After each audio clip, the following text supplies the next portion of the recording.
Бул азык-түлүк дүкөнү өткөн жылы чек арадагы куралдуу кагылышууда талкаланган болчу.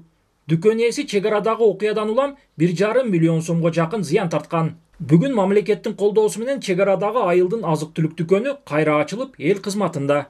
Калыбына келтирилген 300 миң жардам берилди мамлекет тарабынан. Андан кийин ушу 1 миллиондук жеңилдетилген 1% менен насыя берилди. Ошолордун күчү менен кайра акырындык менен калыбына келтирип атабыз.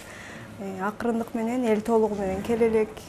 Республикалык бюджеттен финансы кредиттик фонду аркылуу чек арадагы акыркы окуяда жабыркаган ишкерлерди колдоо максатында 107 ишкерге 1% менен жалпы 90,2 миллион сом насыя берилди. Бүгүнкү күнгө чейин 162 ишкер кайрылган. Улам кредиттик келишимдер түзүлүп, насыя которулууда.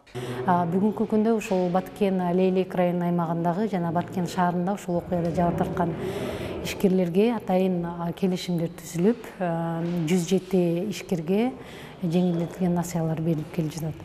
Ошондой эле ушул финансы кредиттик фонду аркылуу дагы ушул облустун аймагындагы сүт өндүрүмдүүлүгүн жогорулатуу максатында дагы колдоолор көрсөтүлүп, 5 чарбакерге дагы 6%дан жеңилдетилген насыялар берилип келет.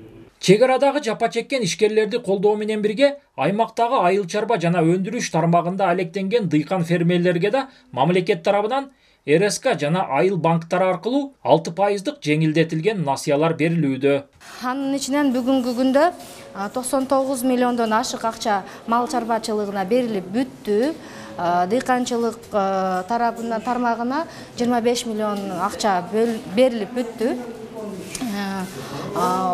Общий болжол менен бүгүнкү күндө 124 миллиондон ашык акча коротулуп уже элге берилип бүттү. Белгилеп өтсөк, Баткен облусуна берилген өзгөчө макам жана чек ара айылдарын өнүктүрүү программасынын алкагында акыркы жылдарда аймакка республикалык бюджет жана башка каржылык уюмдар тарабынан ири көлөмдө акча каражаттары бөлүнүп, кайра иштетүү, өндүрүш жаатындагы долбоорлор колго алынууда.